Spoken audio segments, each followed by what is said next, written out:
Murder Mystery is notoriously one of the hardest types of games to run. There's so many ways that it can go wrong. I'll be honest and admit that we're the wrong group, Paul. It's too easy to turn drama into something stupid. Is it really even a murder mystery if an animal did it? It is if you don't know what the animal was, Elvis. Okay, Mason. But if a guy dies, it's important to figure out who done it so you can stop that guy. If an animal kills someone, I'm pretty sure it's just an act of nature. No, they totally go and figure out which animal did it, and then they hunt it down. They'll at least kill an animal that looks like the culprit. Well, obviously the animal doesn't get a trial, Lowry. Who are you going to call to the stand, Bambi? No, that's no good. Bambi probably has it in for the local bears or whatever. I'm not exactly going for a whodunit. It's more like a death mystery. Because it's not legally a murder if a bear did it. Because it's not legally a murder, among other things, yeah. So are you confirming that it wasn't a person that killed Carol? I mean, I don't want to steer you guys in the wrong direction, but the animal teeth marks were a big hint that it's not a conventional killing. If it is an animal, it's so obviously that chinchilla thing that Alfonso has. Well... No. You know it is.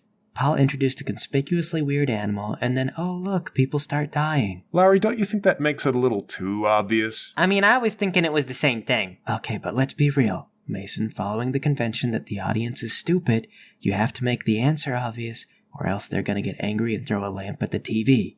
Okay. But it's a game for us, though. So we're the audience, and I'm not gonna throw a lamp at Paul. I will. I guess the only thing that I'll say is that I know how it looks. But follow your heart. If that answer feels in character, run with it and see how it goes. And anyway, we're still kind of where we started. You found Carol dead. An animal appears to have done it, but there's no tracks and no telling what kind of animal. You've speculated, poked around, and argued with your ransom hostage Alfonso, but you haven't turned up much. Missy, the bar owner, suggested you talk to the people who saw Carol last. Right, after I broke her corkscrew trying to get coconut juice. Well, she's seen a lot of things break due to screwing in her time, so Missy's not too mad. Wow. All right. Okay, so we don't know who saw Carol last. Do we know who knows that? Well, who wasn't at the bar? You don't recall seeing Preston, Thomas, Massey, or the captain. I barely remember who those names are. Who's captain? I'm kidding, but Massey's the first mate, right? That's right. I forget them too, so I wrote all their names down. Paul, were those guys there when we found the body? I'm gonna say no. I want to give you a reason, but that's the point of talking to them. Why does it matter if they were here, Lowry? Because if they weren't close enough to gawk at Carol's body, they weren't anywhere nearby when he died. Shoot, that's a good point. Okay, so Paul, our clue so far is bite marks and nothing else? Yes. Well, I'm stumped. Mason, the problem is we're not thinking like Paul. Imagine yourself as the GM, and you're doing a terrible job. If doing a terrible job is a foregone conclusion, then the answer could be anything. Oh, come on. One clue is not enough clues, Paul. And don't give us this hidden clues excuse. There needs to be at least 3 obvious ones. I know that. And look, guys, I'm sorry. I don't usually do this type of game. It's a little new to everybody, but I'm taking a swing at it. Just try to run it through. All right, well, we may as well ask the 2 crew members. I mean, they weren't there when the captain was asking what happened, but maybe they did see something. Fine. I'm just saying it wouldn't make logical sense. Already demoralized and sure that you won't find the answer, you drag your feet down to the ship where Thomas is cleaning to a mirror shine, and Preston is opening and closing doors. Hey guys, did one of you kill Carol? Thomas comes to the side of the deck and says, What? No, I've been up here cleaning. There's so many germs. He turns to Preston and he says, Hey, did you kill Carol? Preston yells back, No, I'm still trying to get out of the ship. Well, we figured it wasn't you. It looks like some kind of animal got to him. Do either of you guys see anything? Nope.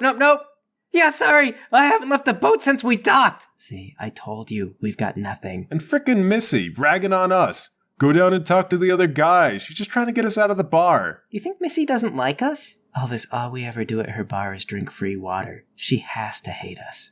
Okay, maybe as customers, but not as people. At some point for her, I'm sure the line blurs. No way, guys. Let's go talk to Missy. Paul, can we go back to the Missy Prestige? There's no reason why not. Okay, go on in. Hey, Missy, do you like us? What? What kind of question is that? What happened to your investigation? Well, we did what you said, but it didn't work. Well, so what? Ask around some other people. What do you blame me? You think I purposefully gave you a bad lead? Well, we were just a little worried that maybe you didn't want us to hang around the bar anymore, and that's why you gave us a crummy lead. Well, where else you guys gonna hang? I was just trying to be helpful. It's slow around here sometimes. Yeah, but it wasn't helpful. We talked to Preston and the other guy, and they didn't know anything. Well, I'm not omniscient. I was just suggesting a relevant direction you could go in. I didn't realize I needed a disclaimer. I mean, I suggested your culprit might be a man dressed as an animal. That would have left footprints. Hey, your theory was that Peter Pan was a werewolf. I don't see how my theory is less plausible. We didn't say it was Peter Pan. We said it was a werewolf with flying powers, like Peter Pan, the fictional character. And we also speculated the werewolf was from Never Never Land, which is a real place, unlike London. No, London is real. Unlike Peter Pan.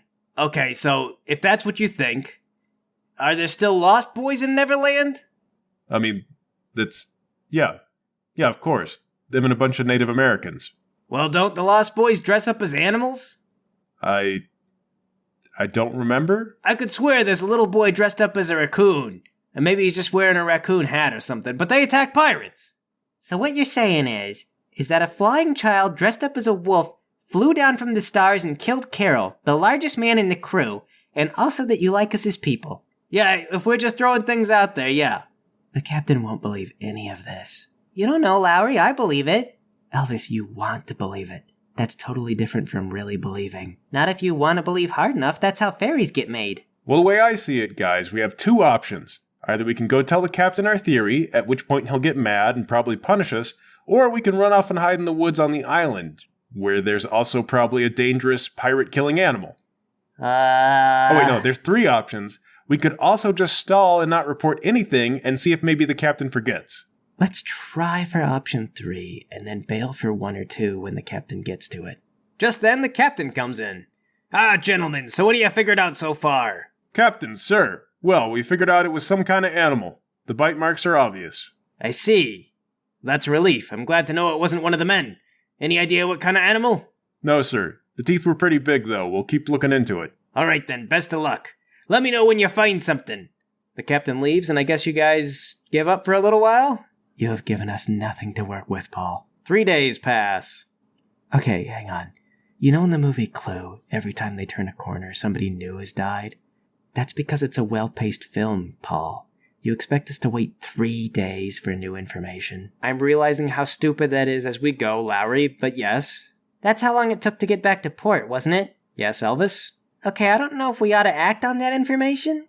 I'll allow it. I mean, you've got 3 days to think about it, and let's be fair, you did accuse Alfonso of cursing you, so it's not like you didn't consider a connection between here and there. Okay then. So 3 days pass, you're in the bar because there's nowhere left to hang, and there's been a lot of chatter about how hard it'll be to operate the sloop without Carol. There's a eulogy and a simple burial, and Brendan delivers a terrible poem, sounding as though from the top of his head. But on the 3rd day, Massey rushes in and announces, "Brendan is dead!" And all the pirates rush out. You find him near a wooded space, just like Carol, with similar bite marks. Brendan is wearing the jewelry he originally got, plus the stuff he took from Carol. Okay, so we have a common element. What notable jewelry was taken from Carol when he died? He had a ruby tiara, an emerald necklace with ivory teeth on it, and some diamond earrings. I'm calling it now. It's the necklace. Well, I'm gonna grab all of it. I call dibs. Sherman speaks up. He says, "Weren't you the guy who said we ought to wait until the body's cold?" Paul, which one is Sherman again? The guy with the guns. All right, listen here, Shooty McBang-Bang. Shooty McBang-Bang. Yeah, listen here. I'm in charge of investigating, and I'm gonna investigate the jewelry. All the pirates groan. Shut up! They're cursed. Both these guys were wearing this stuff. Obviously, it's cursed. The captain pushes through and says, "Cursed to what? Attract a flying hippopotamus? Look at these teeth marks. They're enormous. But there's not a single smirch on the ground around them. Boys, I know we were all secretly hoping that Brendan would die, but if this keeps up, it'll be all but impossible to man the sloop." "It's the lemurs!" cries Lemond. "The endless parties in the woods aren't enough to satisfy them anymore. They crave the excitement that only murder can bring. They drink the blood and then dance to the endless beating of the drums. Can you hear it?" Do we hear anything? No. "Oh, it's the devil's music!" Leland, I don't think a lemur did this. The teeth marks are too big. "It was a very big lemur." A were-lemur. Elvis, it's not a were-lemur. Size of a man, teeth like a lemur. "It has to be! It must be!" If it were a were-lemur, it would have to leave footprints. How does that work? "They travel through the trees. They have dance moves you haven't seen. So slick they never touch the ground. Their dancing and dancing has given them supernatural powers." Everyone, we gotta be real. Lemurs are all that's out in the woods, and it's starting to add up. Worried murmurs begin to spread among the pirates. The captain interjects. No. We all agreed that we wouldn't encourage Leland. But sir, did we agree not to join in Leland's hysteria? Okay, new rule. Hysteria of any sort is completely forbidden, except for Leland, who's already too far gone to stop. Mason, Elvis, and Lowry, do your darn jobs! If I have to ask you a third time, you're going to the brig with that Alfonso fella, you understand? Crystal, sir, I hate that guy. Good! Then everyone get back to your daily whatever. Stop causing a panic and throw Brendan in the sea. And with that, the pirates toss Brendan in the sea and disperse. Oh wait, before everyone goes, did anyone see anything useful? The pirates all kind of mumble and shuffle off, and nobody comes forward. The necklace is cursed. How do you figure? I mean, I think you're right, but a ruby is also a good cursed gemstone. It's red. That's an evil color. Well, for one, it's the most descript piece of jewelry that we have. For two, it's decorated with animal teeth, and everyone keeps getting killed by an animal. So unless that tiara has some kind of engraving on it, it doesn't seem special. Okay, Paul, check the tiara, pry out the ruby, see if there's anything weird about it. Nothing too out of the ordinary? Alright, pocket the ruby, then toss the metal part to Elvis. Sweet, it matches my belt. And what about the emerald necklace? Okay, now that is the centerpiece. There's intricate carvings all over the ivory, and the emerald itself is huge. Try and pry a tooth off of the necklace. You pull gently at first, but it stays firmly attached. You apply more and more force with no results. The teeth will not budge from the necklace. Okay, set it down on top of a rock and get another rock. Do we really want to do that, Mason? If it's cursed, it might get angry if you try to smash it. It's killing people, and now I have it. The only thing it's gonna do is kill me. Paul, I try to smash the necklace. Alright, you bring that rock down and blam! The rock shatters, but the necklace remains totally unscathed. See? Called it. Okay, Lowry, you called it, but that was after the second time we saw it on a dead body. I don't think you get points for that. So we have it now. Should we give it to someone else and see if it kills them? Actually, yes. I know just the guy. Paul, I take the necklace down to the brig. Down to the brig you go, with a bone to pick and really kind of the same questions to ask. We're really not entirely the only ones to blame for that, Paul. No, because who we really blame is Alfonso. Alfonso, we figured out your stupid necklace is cursed. Oh, what, this again? Did another pirate choke on his own tongue? No, he was bitten in half by a giant animal, and both the victims were wearing this. Show him the necklace. Have you ever heard of such a thing as coincidence? No. What is that, French for conspiracy? No. It stems from the Latin considiere, which means to agree. Really? Is that true? Yes, it is. Well, people agree during a conspiracy. Well, the word conspiracy is actually Norman French. So the word conspiracy is a French loanword, but coincidence evolved from Latin. All right, I know what a coincidence is. I was just jerking with you. Could you quit turning the power dynamic around? I don't know, maybe. But only if you'll give me that necklace. What? Why? It's cursed. Well, I'm using reverse psychology on you, obviously. Wait, on what front? On what level am I being reversed? Mason. Are you trying to trick me into giving you the necklace? Or are you trying to trick me into keeping it? Mason, he's obviously in your head. How many times have you been kidnapped, Mr. Alfonso? Well, it depends on your definition of kidnap. All right, we're not doing that again. Kidnap means exactly what we think it all means, Latin roots or otherwise. Don't try to get in our heads. All I mean to say is that I've been through enough endless parties and introduced to enough eligible young women to know how to slip out of a situation. Socially, that is. I'm still waiting for you to take me and collect your ransom. Well, we can't now, because we lost 2 crew members and therefore about 80% of our ability to sail. That math doesn't make sense. It does, when you realize that all of us are either crazy or lazy, and the necklace killed the one guy who does any real work. No. I don't believe you. How many pirates are on this island? Surely more than 10. It's 12 now, Alfonso. Yeah, we thankfully got past that unlucky number 13 when Brendan died. Nothing but smooth sailing from here. How's that make you feel, huh? Knowing that maybe you can't get off the island. But then how are you going to collect the bounty? Or return me home? Well, currently, I'm training a flock of carrier pigeons so I can tie a man to them with a bunch of strings. We'll send him into civilization to ask for help. Alright, I don't believe that at all. There's no way you have enough carrier pigeons. I just told you the entire crew is crazy. If I suggest it, they'll try to make it happen. They'll do it with seagulls. That's right, Alfonso. You're talking to the last guy sane enough to possibly get you off this island. And I have the cursed necklace. I don't know. I haven't taken a test or anything, but I also might be sane enough to rescue you. Grab Elvis and pull my kitchen knife on him. Oh, okay. I mean, we could take that test now and prove I'm not sane. I mean, I'm not going to die on the hill of having sanity. Look at me, Alfonso. Come clean or I'm gonna kill Elvis, then hang myself. Once we're gone, no one person on this island can possibly get you out of here. Alfonso points at Lowry. Well, what about him? Who, Lowry? I'm gonna steal a lifeboat and leave as soon as I'm sure the curse won't follow me. I've been thinking about supplies, I'm gathering up enough to live on, I'm getting a map. Sure, it's gonna be tough, but life is tough. Look, there's no need to be this rash. I'm gonna do it. I'm gonna hang myself. Okay, just relax, all right? There is a curse. Aha! Aha! I knew it! We got you! I bet none of your eligible ladies ever threatened to kill themselves. No, at least one has. Normally in those cases, I just escape to the bathroom and I leap out the window. Dude, that's cold. A woman says, marry me or I'll kill myself, and what am I supposed to do? Honestly, what kind of marriage would that be? Well, you could try asking a lot of prying questions about her family life, and why she'd say something like that. That sounds really tedious and kind of like just exactly what she wants.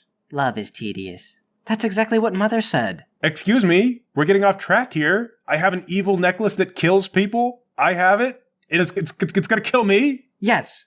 So, the necklace itself isn't killing people. It's cursed by some sort of profane crocodile god. Okay. Which crocodile god? Is there more than one? Well, there's African crocodiles, Australian crocodiles, Chinese crocodiles, South American crocodiles.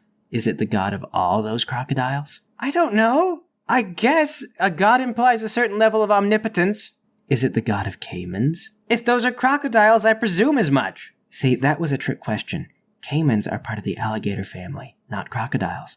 So is this the god of crocodilian species or the god of crocodiles? There's an important academic difference. I have no idea. Chinese crocodiles at best guess.